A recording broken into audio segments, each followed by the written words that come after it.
See? Yeah, Again. I know. Okay, possessives, the way they showed us this one, basically the first one we super know because we use it all the time. Okay, subject pronoun is the person doing the action. Okay, I know that if it's in first person, it will be I. I know that if I talk directly to you, it will be you. You write down, you take classes, you take notes, you blah, blah, blah. When I talk about a man, it will be he. But I'm talking to you, or I'm talking to you about this person, then that will be he. If the person that I'm talking about is a woman, it will be she. And if I'm talking about, example, us as a group, it will be we. We have classes on blah, blah, blah.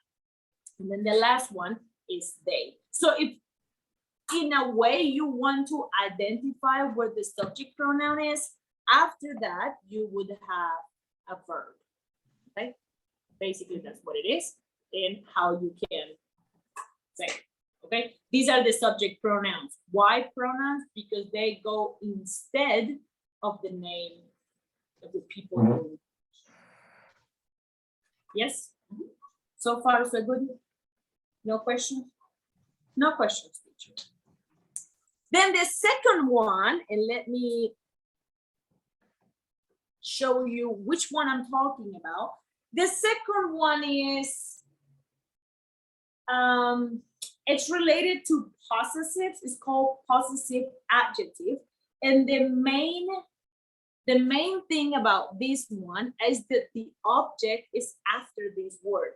Obviously, it has the, let's say okay, referring to what people, someone that was mentioned before, and then you can say that that thing belongs to this person. Mm-hmm. Example, obviously we use my all the time because I talk about myself all the time. And I would say that something that belongs to me. So this is my computer, and that is my door, and those are my chihuahuas. Now, the nice thing about this is that we don't have plurals or singulars, like in Spanish. Estos son mis gatos. Esta es mi perrita. In English, we just have mine. It doesn't matter if it's plural or singular. It's just super easy. Okay? And when I talk about something that belongs to you, it's very similar to the subject pronoun, your. Example, typical example. What's your name?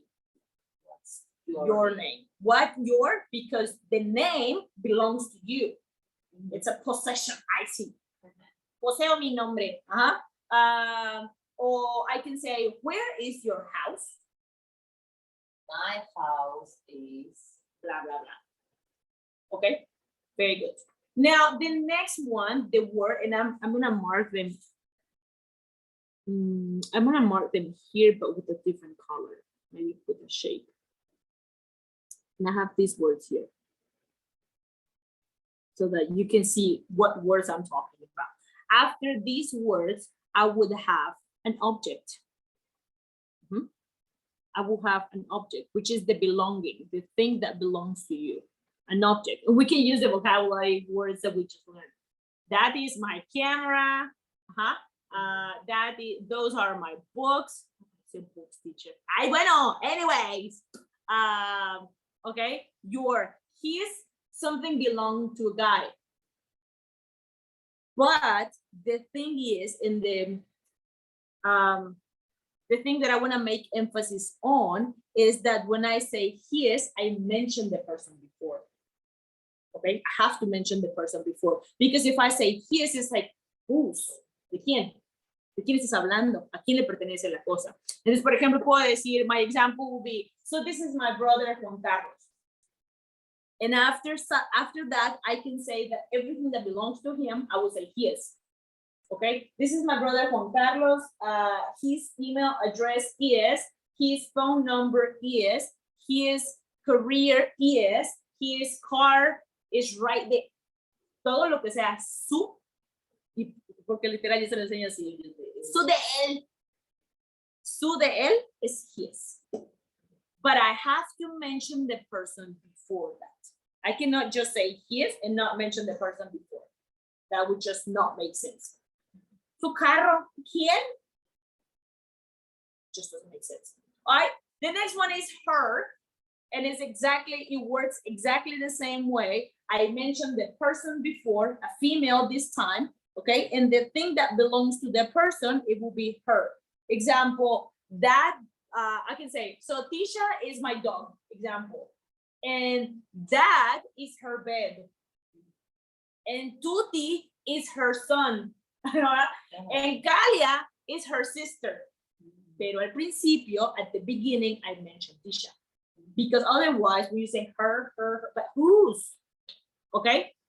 And then we have, when we talk about we, whatever belongs to us is our. This is our class. Okay? This is our classroom. This is our time. Ya, maestra, ya. It's our. It spells O-U-R. It's pronounced our, like the time. It's pronounced exactly the same, our, okay? And then the last one, if I'm talking about a group of people, remember that they is a group of people that I don't belong to. I am not in the group. So they, ellos o ellas, when I talk about something that belongs to them, then it will be their. Su de ellos or su de ellas. Example, my chihuahuas are here and their mom is blah, blah, blah. My chihuahuas are here, but their house is in the other room. Why? Because that little house belongs to all of them. So after this word, my, your, her, his, our, and there is an object. Sure. Yes. Questions? Why do you say their mom? Because the mom belongs to Ticha Kaletuti. Like an object, not like a subject, like with it could be her mom. The belongings could be people sometimes. Yeah, that's a good observation. I can say my mom. I mean, she's not an object, but she belongs to me, right? So you can talk about people too. That's a good observation that I guess I didn't mention. But yeah, I can mention people as part of the. When I say object, I don't necessarily means like an item, but just like the thing that belongs to, or the person that belongs to, even though people are not objects most of the time. Okay. All right. No questions, because the next one could be a freaking confusion explosion in the head. No questions. After these words, object or person that belongs to whatever. Yes? Yes. And examples, it is my cell phone, it is your pen, it is his agenda, it is her book, it is our car, it is their house.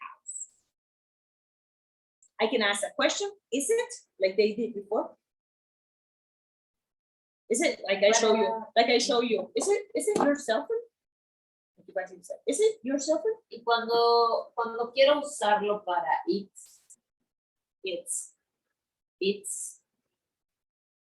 sin apóstrofe. Por ejemplo, ay, ¿cómo te por qué siempre preguntan cosas inteligentes? Porque esa, hostia, sí. When I talk about, porque siento que no se arma muy rápido eso.